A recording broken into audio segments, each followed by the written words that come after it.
शक्तिशाली व्यक्ति विरुद्धको उजुरी प्रहरीमा दर्ता हुनै नदिने यसअघिको विकृति अब लगभग रोकिने भएको छ, किनकि नेपाल प्रहरीले यस्तो मोबाइल एप तयार पारेको छ जसको सहायताबाट अब पीडितहरूले घरमै बसी बसी मोबाइल मार्फत आफ्नो उजुरी दर्ता गराउन सक्नेछन्। आज भर्खरै प्रहरी हेडक्वार्टर नक्सलमा प्रहरी महानिरीक्षक दानबहादुर कार्कीले लन्च गरेको यो एपले नागरिकहरूलाई विशेष किसिमको सुविधा दिने देखिएको छ। यो भिडियोलाई करिब 3 मिनेट ध्यानपूर्वक हेर्नुहोस् र तपाईले प्रहरीमा दिन खोजेको उजुरी कसरी मोबाइलबाटै अपलोड गर्ने भन्ने बारेमा अझ स्पष्ट रूपमा जान्नुहुनेछ। त्योभन्दा पहिले अब तपाईमाथि कुनै शक्तिशाली पहुँचमा रहेका व्यक्तिले अपराध गरेका छन् वा तपाईमाथि अन्याय गरेका छन् र प्रहरीको सहायता लिन चाहनुहुन्छ अनि उजुरी गर्न जाँदा कुनै शक्तिशाली व्यक्तिहरूको दबावमा परेर प्रहरीले उजुरी नै लिन नमान्ने गरेका छन् भने त्यसका लागि यो अति नै उपयोगी एप्लिकेसन बनेको छ, जुन अनलाइनबाटै सीधा तपाईको उजुरी दर्ता हुन्छ र तपाईको मोबाइलमा दर्ता नम्बर समेत प्राप्त हुन्छ। अब शक्तिका आडमा अपराध गर्ने र पीडितलाई डर धाक धम्की दिने, उजुरी दर्ता हुन नदिएर थप पीडित बनाउने धन्दामा लाग्नेहरूलाई यो एप्लिकेसन हतियार बन्ने देखिन्छ। यो एप्लिकेसनलाई जुनसुकै नागरिकले नेपालको जुनसुकै भूभागमा रहेर प्रयोग गरी सम्बन्धित जिल्ला प्रहरी कार्यालयमा दर्ता गर्न सक्दछन्। सुरुमा एन्ड्रोइड मोबाइल प्रयोगकर्ताहरूले प्ले स्टोर र आइफोन प्रयोगकर्ताहरूले एप स्टोरमा गएर नेपाल पुलिस डाउनलोड गर्नुपर्ने हुन्छ। त्यसमा विभिन्न फिचरहरू रहेका छन्। उजुरी दर्ता, आफ्नो उजुरीमाथिको अनुसन्धानको अवस्था कहाँ पुगेको छ भन्ने सम्मको जानकारी लिन सकिन्छ। त्यस एप भित्र एउटा च्याटिङ बक्स समेत उपलब्ध छ जहाँ आफूले सीधा प्रहरीसँग च्याट गरेर आफ्नो उजुरीका बारेमा छलफल गर्न सक्नेछन्। यो सुविधाले प्रहरी सेवालाई डिजिटलाइजेसन गर्न ठूलो मद्दत पुग्ने प्रहरी महानिरीक्षक दानबहादुर कार्कीले बताएका छन्।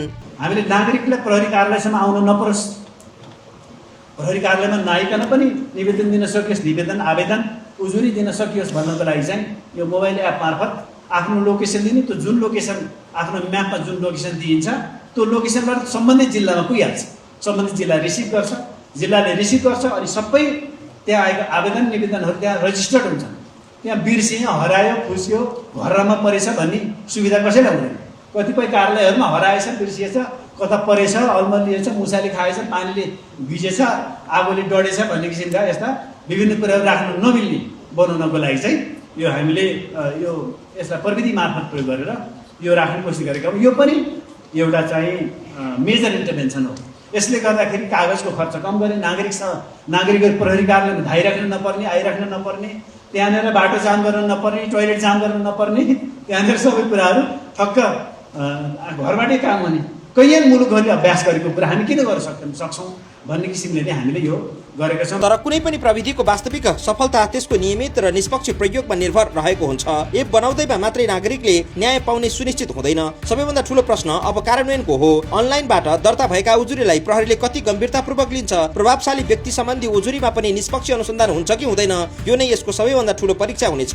अर्को चुनौती साइबर सुरक्षा र गोपनीयताको पनि हो। उजुरीकर्ताको विवरण सुरक्षित रहनु अत्यन्तै आवश्यक हुन्छ।